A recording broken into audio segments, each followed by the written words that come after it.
après que j'ai versé de larmes. Si parfois je l'aurais puni,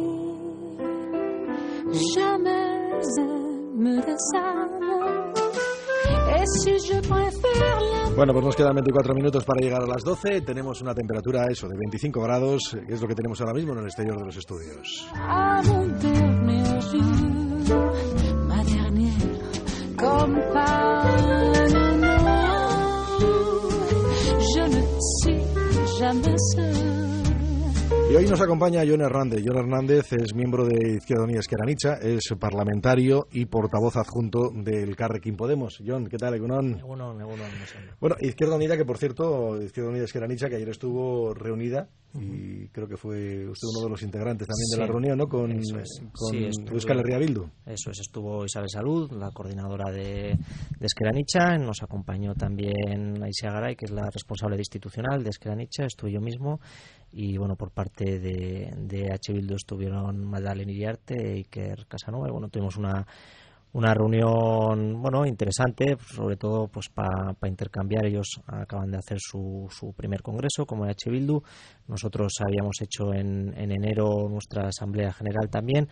Y bueno, estábamos haciendo una ronda de contactos con todos los partidos, pues bueno, para intercambiar un poco impresiones, posiciones, etcétera.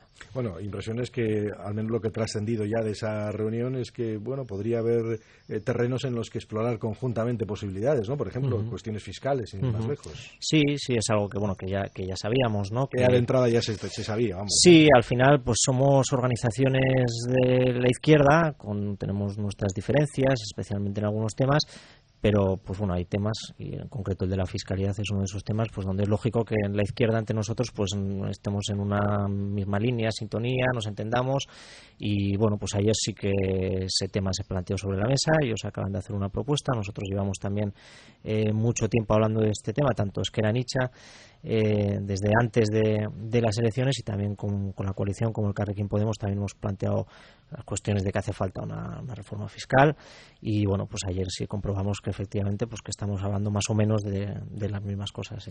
Sí, han sido críticos desde el Elkarrekin Podemos precisamente con la política fiscal también del propio gobierno vasco. ¿Cree que hay mucho que modificar? Sí, nosotros sí, además tradicionalmente siempre hemos venido hablando, ¿no? Tanto en Euskadi como incluso en el conjunto del Estado. Nosotros aquí pensamos que teniendo la ventaja que nos parece que tenemos, bueno, ventaja entre comillas, ¿no? O sea, quiero decir, que es el hecho de que tengamos aquí la capacidad fiscal, que es una cosa positiva para el país. Nosotros pensamos que tenemos que aprovecharlo para utilizar esa herramienta tan potente como es tener la fiscalidad para hacer una redistribución de la riqueza. Eso es lo que nos parece importante de la fiscalidad, porque si no, tener la fiscalidad, si no nos sirve pues a la gente trabajadora, a las clases medias, a la gente popular, pues no la entenderíamos, ¿no? Entonces nosotros pensamos que hay que utilizarla para eso, y pensamos que no se está utilizando para eso, y en todo caso se está utilizando más bien para lo contrario, ¿no? Sí, o sea que más o menos mantendrían también las tesis que mantienen algunos sindicatos muy críticos con el gobierno, como es el caso de ELA, por ejemplo, ¿no? Que hace referencia a que hay, bueno, pues vacíos importantes a la hora de perseguir el fraude, por ejemplo, o de a qué se dedican las partidas económicas. Sí, es algo que nosotros siempre hemos venido diciendo, ¿no? Por un lado está el fraude, ¿no? Que es una cosa que iría aparte, ¿no?, de las reformas fiscales. Primero, el fraude hay que combatirlo sin lugar a dudas, ¿no?, porque por ahí se va un montón de dinero, ¿no? Y igual que se combaten otro tipo de ilegalidades, a veces con mucho ahínco, pues siempre hemos tenido la sensación de que el fraude fiscal, el gran fraude fiscal, no las pequeñas cositas que igual alguien se pueda estar imaginando, sino el gran fraude fiscal, se persigue poco. La verdad es que no solo en Euskadi, también en el conjunto de España y en muchos países, ¿no? Pero nosotros pensamos que se tiene que perseguir más. Y luego estaría lo que es ya qué modelo fiscal nos planteamos, ¿no? Y ahí sí que también pensamos que tenemos que ir a un modelo fiscal mucho más progresivo. Todo el mundo sabe que proporcionalmente hoy en día, pues y cada vez más en estos años de crisis, y eso es también lo que nos parece súper preocupante, es que las rentas del capital en proporción cada vez pagan menos respecto a las rentas del trabajo. Entonces, al final, sobre todo quienes estamos sosteniendo vía impuestos el sistema, por decirlo de alguna manera, pues es fundamentalmente la clase trabajadora, ¿no?, que es la que paga. Esas modificaciones ¿qué supondrían exactamente? Porque hablábamos, por ejemplo, impuesto de sociedades. ¿Qué habría que modificar ese tipo de impuestos? Pues mira, nosotros pensamos que el impuesto de sociedades, primero, hay que entrar a fondo el tema de las deducciones que tienen las empresas, ¿no? Porque al final hay un tipo en el impuesto de sociedades determinado y hay una serie de deducciones que tienen las empresas por diferentes razones que hacen que finalmente el tipo real, lo que realmente pagan, finalmente es mucho menos, ¿no? Entonces al final la media está muy por debajo. Nosotros hemos estado hablando de que apenas supera los 2 dígitos, ¿no? Entonces esa sería una primera cuestión que habría que abordar, y sobre todo más teniendo en cuenta, creo que es importante que la gente sepa que cuando hablamos de impuesto de sociedades estamos hablando de un impuesto que pagan las empresas sobre los beneficios. Por lo tanto, no va a suponer nunca un ahogo, ¿no? A veces la derecha dice, no, es que la izquierda quiere subir los impuestos y eso ahoga a las empresas. No. Si una empresa está justita, no está pagando, eso no es lo que la ahoga. Entonces, el impuesto de sociedades es un impuesto que se paga sobre beneficios y que tiene muchas deducciones y que finalmente se paga mucho menos, ¿no? Y entonces, en cambio, las rentas del trabajo, lo que pagas tú con tu nómina, por ejemplo, donde no hay ninguna posibilidad de fraude, te lo tienes que montar muy bien para defraudar a Hacienda con tu nómina, ¿no? Ahí sí estamos pagando unos porcentajes elevados donde no hay deducción que valga, ¿no? Entonces, yo creo que esa es la primera labor que deberíamos hacer antes de entrar a, el tipo 2 puntos más, 2 puntos menos. Primero vamos a ver, acercar el tipo real al tipo impositivo, ¿no? Eso, yo creo que hay que empezar por ahí, y luego pues hay una serie de impuestos de grandes patrimonios, etcétera, donde pues efectivamente ahí también se puede conseguir una recaudación como herramienta de redistribución de la riqueza. No se trata de que paguen porque son los ricos y son nuestros enemigos y que paguen, no, sino porque esa es una herramienta para redistribuir la riqueza si queremos una sociedad más justa, más cohesionada y con menores diferencias entre ricos y pobres, ¿no? Sí, es cierto que muchas veces nos hemos diluido en el debate, ¿no? Simplemente cuando hablamos de las etiquetas, ¿no? El impuesto a los ricos, etcétera, y luego pues eso oculta realmente cualquiera pueden ser otros movimientos, ¿no? Porque realmente si miramos el tejido empresarial, en Euskadi el tejido empresarial es pequeña y mediana empresa, fundamentalmente, ¿no? Eso es, y además nosotros pensamos que precisamente, ¿no? Porque es eso también uno de los argumentos que suele utilizar la derecha, ¿no? Ustedes, la izquierda, quieren poner impuesto a las empresas se van.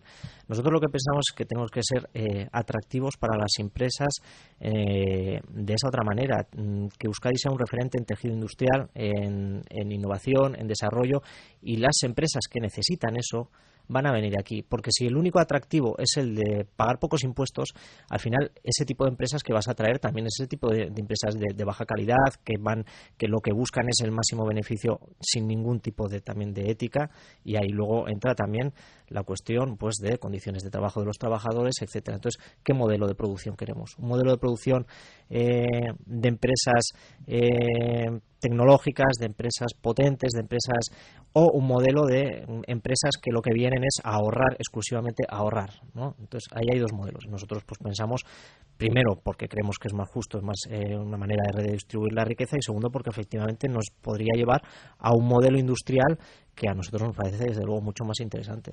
Bueno, un modelo industrial que casi se puede andar o se tiene que recuperar todavía, ¿no? Porque está muy tocado, ¿no? Este periodo que hemos pasado, claro. Claro, bueno, la crisis, pues lógicamente Euskadi no somos una isla, aunque algunas veces se empeña en pintar el cuadro como si fuéramos una isla. Euskadi no es una isla, y la crisis llegó algo más tarde. Estábamos respecto, si comparas con el Estado, es verdad que aquí estábamos en una situación mejor, seguramente precisamente porque teníamos ese tejido industrial, ¿no? Pero lógicamente ha llegado, ¿no? Entonces ahora se trata de cómo queremos salir de la crisis.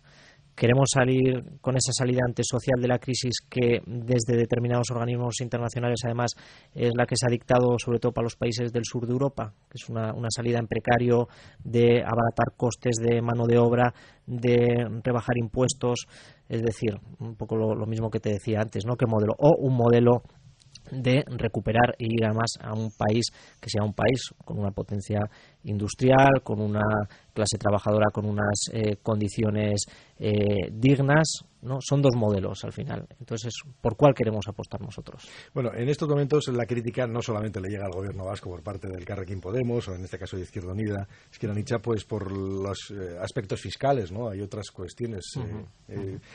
Por ejemplo, si miramos el carácter más social, hace poco se presentaba también un informe sobre una posible reforma de la renta de garantía de ingresos, etcétera, de las políticas sociales. ¿Qué es lo que no les gusta de todo ello? Bueno, a nosotros no nos gusta pues que estamos percibiendo que se está yendo hacia atrás en una política social que, si bien pues podría tener sus más o sus menos defectos, pero estaba ahí, y estamos viendo que se está yendo hacia atrás. Y nos preocupa que las correlaciones de fuerza, tanto en el conjunto de España como aquí en Euskadi, están haciendo que el Partido Nacionalista Vasco y el Partido Popular se están teniendo que entender, ¿no?, por así decirlo, y nos parece que eso está repercutiendo aquí. Y no sabemos si el Partido Nacionalista Vasco nunca se acabó de creer el tema de la renta de garantía de ingresos o le puede esa necesidad que tiene con el Partido Popular, pero nos parece que está yendo hacia atrás un sistema de protección necesario, insuficiente, pero necesario, que tenemos en este país. Nos parece que están cuestionando cosas básicas. Cuando nosotros hacemos esa crítica a la fiscalidad, por ejemplo, a veces nos dice que estamos medio locos, que queremos meternos tal, y en cambio este tipo de ayudas, por ejemplo, sí se cuestionan, ¿no?, cuando sabemos que son absolutamente necesarias, ¿no? Entonces, nos preocupa la renta de garantía de ingresos en concreto.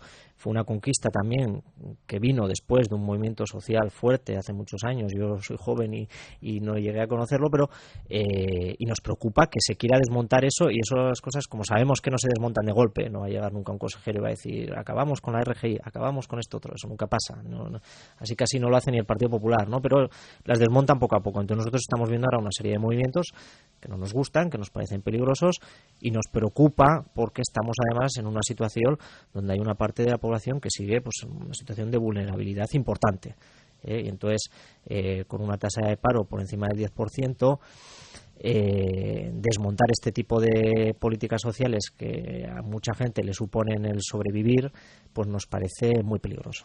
Sí, ayer mismo creo que estuvo en comisión también EAPN, ¿no?, la Red Europea contra la Pobreza. Eso es, ahí estuvieron y bueno, estuvieron planteando una serie de cuestiones, y no son los únicos, ¿no?, diferentes agentes que han ido pasando por el Parlamento Vasco en comisión, pues nos han ido contando, ¿no?, y bueno, nosotros tenemos la sensación de que a veces, pues quizás, no sé si en los medios de comunicación, en el debate parlamentario, hay una realidad de Euskadi que nunca se cuenta y que nunca se ve, y que está ahí, y hay gente que lo pasa mal.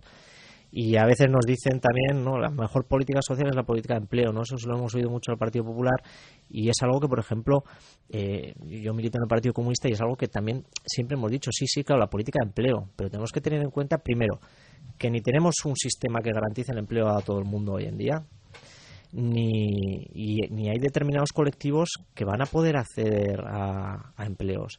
Entonces, tenemos que tener también una política de cohesión social y de solidaridad entre nosotros, que no de caridad, sino de solidaridad. Entonces, la renta de garantía de ingresos que tenemos aquí, pues es una herramienta que sirve para eso. Entonces, a nosotros desmontarla en un país donde hay desigualdades sociales, sean menores que, yo que sé, que el país que se te ocurra, o sean mayores, ¿no? Pues a nosotros nos parece que son pasos atrás que no se deben de dar, y nosotros desde luego vamos a pelear contra eso. Sí, bueno, era un mensaje también que llevaba EAPN ayer, ¿no?, hablando de que la solución no está ya solo en el empleo, sobre todo si uno va mirando las cifras de que hay gente que no va a entrar en ese circuito, ¿no? Sí, tenemos que ver a futuro, pues bueno, sabemos cómo el desarrollo industrial, la robótica, etcétera, pues también estas cosas influyen, y eso pues necesita una reflexión a fondo, ¿no? A nosotros lo que nos parece importante, y siendo defensores yo soy defensor del empleo y de la creación de empleo, pero nos parece importante que el sistema no puede dejar a nadie fuera. Entonces, una administración pública tiene que tener las herramientas, porque además tiene capacidad, porque el país tiene la riqueza suficiente para tener herramientas para que nadie se quede fuera. Y eso es lo que le pasaría a mucha gente si se eliminan o se reducen o se ponen trabas a determinado tipo de prestaciones o ayudas que no son caridad, que vienen de un dinero público que generamos entre todas, entre todos. No es caridad, es redistribución de nuestra riqueza, de riqueza que es de todos, que es riqueza que es del país. Sí, hacemos mención, yo le decía antes lo de APN porque hablaba también de una categoría, ¿no? Hablaba de la categoría de los apestados, esos que son excluidos y que parece que no entran dentro del circuito, ¿no? Por decirlo de alguna manera, ¿no? Eso sí, parece que no existen. A mí me preocupa mucho eso, que muchas veces parece que no existen, que dicen, no, esas cosas no pasan en Euskadi, sí pasan. Y hay gente que lo pasa muy mal. Realmente hay gente que lo pasa muy mal, ¿no? Y bueno, y tienen que estar también en el centro de nuestras preocupaciones, porque muchas veces solemos hablar, yo mismo uso a veces un término que no me suele gustar nada, que es el de la clase media, y nos olvidamos siempre de los que están. Yo vivo en Intxaurrondo, en Donosti, delante mío está un albergue municipal, y a mí hay veces que se me cae el alma al suelo cuando veo allí madres con niños pequeños que están allí en unas condiciones muy precarias, y esa realidad existe, está ahí, ¿no? Entonces, bueno, todo tipo de políticas sociales hay que implementarlas y aumentarlas, y no reducirlas y cuestionarlas y utilizar que haya determinada picaresca o que haya determinado pequeño fraude, que además sabemos que es muy pequeño, utilizarlo como argumento para atacarlas, cuando vemos, por ejemplo, que el fraude fiscal, el gran fraude fiscal, no se ataca, y ahí sí que se van miles de millones de euros. Ha mencionado antes a los medios de comunicación. ¿Cree realmente que los medios de comunicación muchas veces invisibilizamos esa otra realidad? ¿Intencionada o sin intención? Vamos, ¿no? Yo ahora mismo no te diría intencionadamente. Bueno, algunos te diría que sí. Algunos concretos sí, ¿no? Pero no tanto intencionadamente, pero igual que nos pasa a los políticos, porque en el día a día, o porque quizás hay una gran masa, quizás ahora menos, pero durante unos años una gran masa que está en eso que han llamado clase media, que me parece un término demasiado indefinido, ¿no? Pero que está ahí, que ocupa la mayor parte de la población, ¿no? Esa mayoría social, trabajadora, con empleo más o menos y tal, y entonces quizás otros colectivos pues a veces pues en el día a día, incluso los propios medios, y la radio yo creo que es un medio en este sentido que no ha perdido determinados temas y cuestiones, pero yo en la televisión sí lo veo. En la televisión no sé, yo cada vez veo es que solamente hay banalidades, y yo sí creo que este tipo de debates están en los grandes medios, y de manera especial en la televisión, están totalmente fuera, no existen. En unos pequeños noticias en los noticiarios, en el Teleberri, en el telediario, pero no, yo creo que no, y otras muchas cuestiones importantes. Sí, ¿no? bueno, lo que pasa que uno, analizando por ejemplo también, ¿no? Y observando cómo lo que se refleja de la política, de la discusión política, pues al final yo no sé si eso realmente representa la realidad, o lo que a la sociedad le engancha, ¿no? O le preocupa. Claro, no, si seguramente es porque a la mayoría de la gente quizás no le está preocupando eso como tema, ¿no? A escuchar. Pero claro, yo creo que es una cuestión lo suficientemente sensible e importante. Es que podemos ver debates de horas y horas y horas de política, donde al final uno no sabe exactamente de qué se está hablando, ¿no? Sí, ¿no? Y luego hay cuestiones sobre las que podemos ocupar, la cuestión nacional, etcétera, ¿no? Por ejemplo, sobre lo que podemos ocupar espacio, y ahí nosotros mismos también, no estoy hablando solo de los medios de comunicación, también los políticos, los partidos. Y luego hay otros temas, pues sí, que efectivamente, que son cuando está la cuestión concreta, cuando se habla de la RGI y tal, y eso es verdad, ¿no? Y en cambio hay una red social por ahí abajo que sí está en el día a día, todos los días, reivindicando eso, ¿no? Y quizás deberíamos, pues ya no hablo de los medios de comunicación, hablo de los medios, hablo de los partidos, etcétera, darles más voz, ¿no? Porque ellos sí están ahí en el día a día, todos los días. Casi que se me está reconociendo que muchas veces la política se despega de la realidad, ¿no? Se despega del suelo. Sí, casi no, yo te lo reconozco. Muchas veces, claro, la política tiene muchas vertientes, entonces todo lo demás también es real, ¿no? Y todas las demás cuestiones que tratamos son reales, ¿no?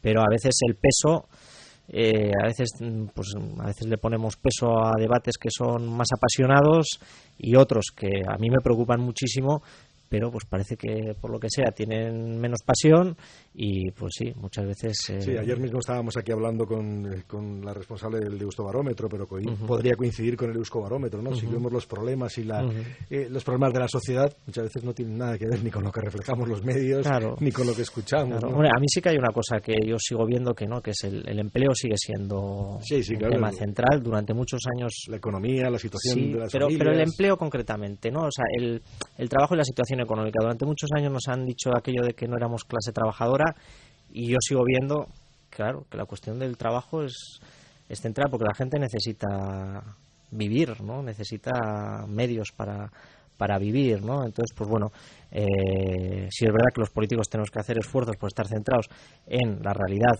de las cosas de la gente. En Ezker Anitza, desde luego, intentamos que así sea. Lógicamente, erramos como toda organización política, pero sí que nos centramos mucho en las cuestiones humanas, en las cuestiones sociales y en las cuestiones económicas de la gran mayoría de la gente que con o sin trabajo sigue siendo clase trabajadora. Pues Jon Hernández, miembro de Izquierda Unida Ezker Anitza, parlamentario y portavoz adjunto del Elkarrekin Podemos, le agradecemos que haya estado esta mañana con nosotros. A vosotros. Que tenga buena jornada, eskerrik asko. Sí.